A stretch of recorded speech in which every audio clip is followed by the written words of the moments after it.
We're going to talk basketball first before we celebrate these young women. We've got to play better defense, and it's the same thing that I talked about. I feel like last game as well. There's some things I thought we did well though, coming off Appalachian State to get ourselves in position to play Arkansas State, and then watching film at their place. This sounds crazy. We had a hefty lead, then it got tied, went in triple overtime to win. But there are a lot of times we really didn't feel that we did a good job as a coaching staff defensively. They got a lot of great looks and they just missed them. Well, today they were on. They weren't missing shots. The same player that hurt us at their place hurt us again. So in game, making the adjustments took us a while. It took us a while. And then you hit a point as a player where you feel pressed, and now your offense sometimes gets sped up to a place where you didn't necessarily need for it to, which then puts pressure on your defense. We got in that vicious cycle. The positive that I look at with this particular game is, one, we know we can do better. Two, we've proven we can do better. Now it's time to just wipe the slate clean, refocus for whoever we play in that first round, and understand that it's our defensive trout. And this is a team we've done well on the road. We've done well on the road, so we have to understand all that's come from our defense, our ability to be able to defend. And the shots will fall. Yesterday when they played UTA, they did a great job against their best player, and I think again tonight they did a great job against Hood as well, and making it really, really difficult for her to get to looks. But it's not a surprise with a team that's the #1 defensive team right now in the conference. So we understood that. We understood that was going to be a slow grind. We just didn't expect to play so poorly defensively. But like I said, the positive in me is I know that this team, it's not like we're not incapable, and we've proven it. So I think it's time to hit the reset button and focus on the next opponent and what we're going to need to do to win that game. In the meantime, it's hard not to be emotional. I intentionally went into this particular graduating game focused on basketball because I really feel like this team has an opportunity to do something special. If I focus on the emotions of how I truly feel about what it means to be someone who's graduating, going on into our careers, then I would probably been a wreck, and we would have been down by 40. So first, I just want to tell you, each one of them has a unique story that's really special to me. I appreciate student athletes who commit themselves to an institution regardless of what the situation is. So when I say that, I mean whether she's a transfer, whether she's a young woman who's never played for you and's graduating or rarely played for you, but at some level she made a commitment to be a part of an institution and an idea that's bigger than herself, and I think that's amazing. And to be at a place like this at Texas State, I know a lot of you are tied to Texas State, it's really special to me because I've made Texas State home. It's where we're raising our kids, and I really see this as home for me. And so to have them be a part of my house has been awesome, and to watch them each grow in different ways is awesome, whether it is that they're receiving their graduate degree or undergraduate degree. And there's a lot of things that happen while we're student athletes that we can't share with the general public that help us grow. And some of those are moments to cry, and some are really fun moments to celebrate. And all those things are kind of wrapped up into the emotions that she has going into this game. The best part is that we're going on to the conference tournament, so you don't have the emotions as like this the last time I'm dribbling the basketball. The other piece you have is there's always that outside piece of if you have opportunity to play, this may not be your last time either in your home arena. But you do know that there's a tunnel or a chapter that's about to close and your new one's going to start. So I want it to be exciting and celebrated for them. It shouldn't be a moment of sadness whatsoever. I think each one of them has done tremendous things for this institution and for their teammates, and so I just really appreciate that. So it's fun to be able to take our time and celebrate after the game all the wonderful things that they've done and continue to do, and to do that with their friends and family is fun. Well, Coach, opening up, since you want to talk about basketball, they're hitting three. They hit a three from almost 30 feet out. You saw one go off the backboard. What is something that you just tell your team to keep them mentally ready to defend them as they're hitting shots like that? Well, I think that you give them a strong or gentle reminder. I gave a very strong reminder that this young woman can score. She's one of the two players that we really focused on talking about, and just give that reminder, it doesn't matter where she is, we have to get it done, right? Someone has to get her stopped, and so that's what you do. Now, were there tough shots she hit? Yeah, there's some tough shots she hit. I get it, and I remember what that's like as a student athlete. It's like, dang, coach, literally she shot it from half court. But with that being said, there still needs to be some level of wanting to fight and figure it out. And I think it took us a while to finally start fighting and figuring it out to make it tougher. And there are moments where it was really tough for her, right? She was one of those young women who was just playing in the zone. And when players get played in the zone, when she hit that backboard shot, might be her third shot. Right now she's feeling good. Who wouldn't feel good? Like, dang, I could throw anything up and it's falling in the ocean. So I think that's always tough when you fight against that. But we slowed her down in the second half. She only scored 11 in the second half, but still she was just on fire tonight. And my hat's off to that young woman. And as far as defenses go, they were running a lot of off-ball screens and down screens. How would y'all go about defending that better? Well, I think we need to do a better job of being help side. We weren't always in help side. We got caught up. I think we would guard the initial screen fine, right? So we'd be fine on the initial screen, but then when they started running an additional back screen, flare screen, whatever the other screen was, then we started to lose our way where we weren't really checking on ball man as well, right? And I think that is the tough part about playing back-to-back is there's not really time to work on that. We went from one style of play to another style of play. So really it's all film.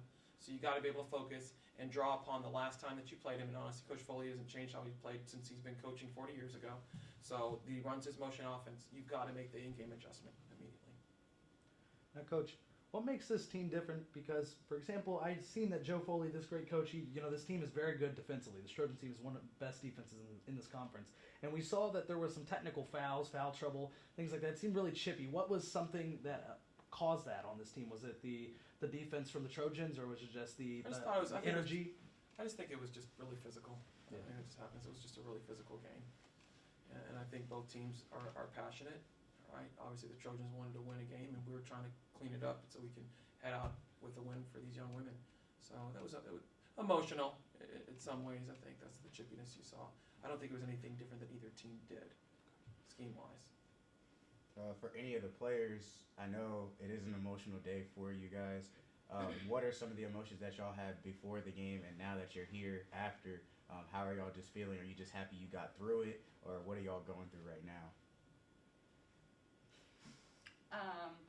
Well, to start this day, I knew that it was going to be sad, but also happy because I'm getting to do it with my teammates, and Coach Z said it's not over yet. So it was just our last time at home, and that is sad because home games are super fun and just in the locker room and stuff. And so this morning our teammates did really nice, decorate our lockers and got us baskets and made posters with pictures, and that was awesome to walk into. And then as the game, we all wanted to go out with a win, so it was sad when I realized we weren't going to get to do that. But Little Rock played really good tonight, and so they got it. But I'm glad my family got to be here and get to celebrate with them. For me, it was, at first, it was just a regular day for me. I was doing my everyday routine before a game, and then I'm just sitting in the bed before, I'm ready to go to the game. I'm like, man, it's really my last game at home. It's just crazy. But at the end of the day, it's just a blessing to even be here, so gotta thank God. I would say I was a little sad this morning because just thinking about leaving my teammates, but I did realize that it's not all the way over yet, so I did have to have a little focus for the game today. But and then just not winning, not being able to finish the game on top of it being our last home game was just kind of sad. So, but I was happy. Following that up, what are some of the things that you guys, I know this isn't your last game, but what are some of the things you guys take from the sport of basketball or from any sport that you've played that you can kind of take into real life situations to help you be better women in the world? Holding myself accountable. Because he has always, since I've been here 4 years, has always harped on holding yourself accountable before you can hold someone else accountable for anything they did. And I feel like taking that into the real world will help me with a lot of things. I think just always working through adversity, being a student athlete,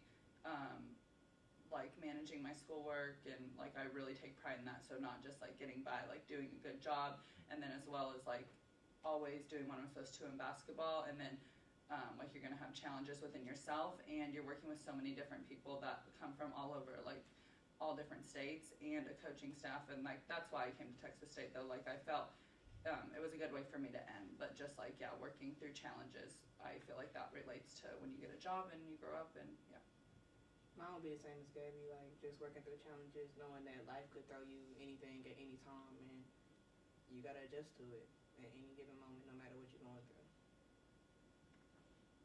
For all three of you, what has been y'all's favorite highlight of being here at Texas State? My favorite highlight was the camping trip. That was like my first time going on a camping trip, so at first I was a little like, okay. But then once we got there, I had the best time of my life. We was playing sand volleyball, we was cooking it up, like we was getting to know each other, so that was one of my best memories here. I'm sorry. I can't think of my best memory, but this is one, like, it's up there. I would say the camping trips that I've been on as well. We all saw each other at a, like, basketball environment, because we're always, like, we're either at the gym together in film and treatments. We were never, like, really, like, in a home environment. So when we went on all of our camping trips, like, everybody was just outgoing, we were talking, different groups were mixed with different groups. Like, it was just good. Great. Yeah, I'm gonna do like a basketball and non-basketball one. So basketball, recently our buzzer beater against Louisiana, that was just the most exciting atmosphere, and we got to do it at home with literally so many fans for us. That was really cool. And non-basketball, it's just really when we're all hanging out as a team. Like those are the best memories anytime. But I really did like the camping trip, and I did not like it all, but like sleeping and stuff and showering, but eating and like cooking together, because there was cooking groups. Like I literally still think about like cooking breakfast when I'm cooking eggs and bacon, because that was what I was in charge of. Like I still think back to that time, and I think it's really fun.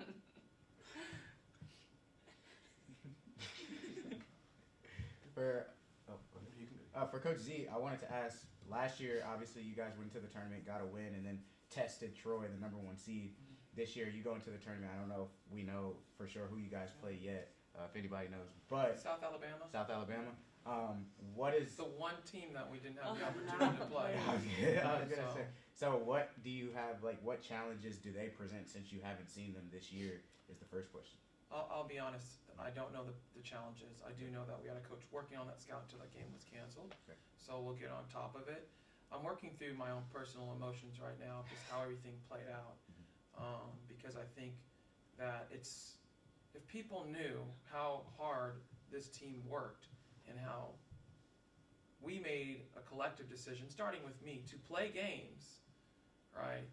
And in some ways it feels like a penalty because we did. Because I really think, unless I'm wrong, so don't quote me, I think it's just us and Troy. We're the ones who played all our games. I mean, if you take it, well, it's actually not on here on this box score, but I'm doing the math. I see people have only played 10 games. I'm thinking, geez, we played 15 games. And I actually was math and science undergrad. It's pretty simple with numerators and denominators and how that works. So I hurt for my team. And so right now, I need to hit a personal reset button before I start focusing, because I think it's important for my team. But I'm going to let them know how much I love and appreciate them for being stand-up women, playing through sickness and illness, playing through COVID. Multiple games we did not have players due to COVID and illness, where, maybe we could have massaged something here or there, but we didn't. We said we're going to play.